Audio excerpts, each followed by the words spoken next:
It's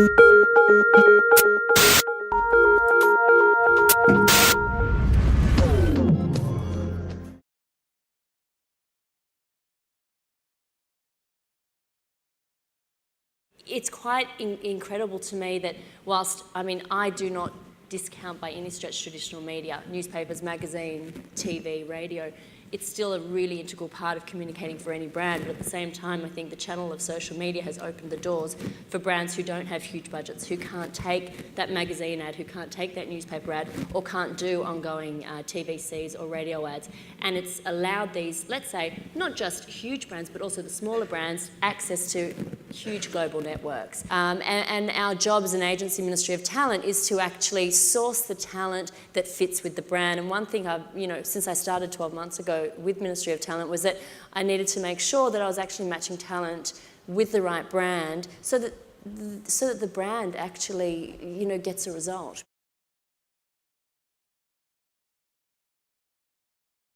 I think there's a phenomenon of not selling out. The idea of selling out is gone.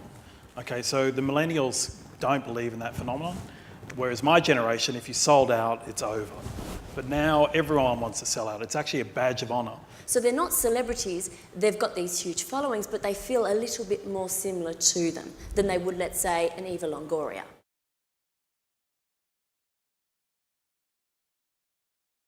I think we all have to evolve, right? So I think there's people evolving quicker than others. I think the radio stations are doing very well to adapt to the social era, and they've shown that very well in terms of their engagement and creating a 24-hour audience. I think there are some slow to the take-up, and they'll suffer from that. But I think everyone needs to take this seriously. It's a serious, the whole next generation of audience, Snapchat, is anyone doing anything with Snapchat?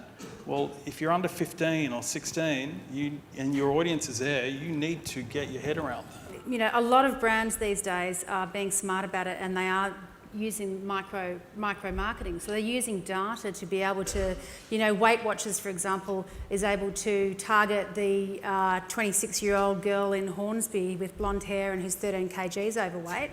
At a time when she needs to go on a diet, and they can micro-market that way, but they can micro-market to her with an oversized model, with the right food product, with the right chef at the right time, and they're able to do that. So I think that this whole influencers and bloggers thing, and the whole way that the talent industry has changed is purely from a consumer perspective. Consumers have made brands behave in a different way and made brands market in a different way. They have to do that, otherwise they're going to get left behind. Nothing too weird and wonderful. People are safe, and rightly so, because it's a new medium, it's a new way of communicating. No one is going to throw huge budgets at it until they know it's working. We're seeing huge results, and it's why I started Ministry of Talent. Because I knew if I didn't progress, like Simon said, you have to be continually on the front foot. If you're not looking at new ways to market to consumers, we're in a small country here in Australia, we've got an oversupply of brands. Retail in many sectors is on the downhill. If you're not continually pushing those people to spend that last $50 on that particular product, how are you going to keep ahead? So I guess what it all comes down to is I haven't really had anything weird and wonderful. It's been a cross-section of sectors in the marketplace. People are definitely brand-wise, both large and small, integrating with social media. We're seeing, customer after customer, but they're safe, rightly so.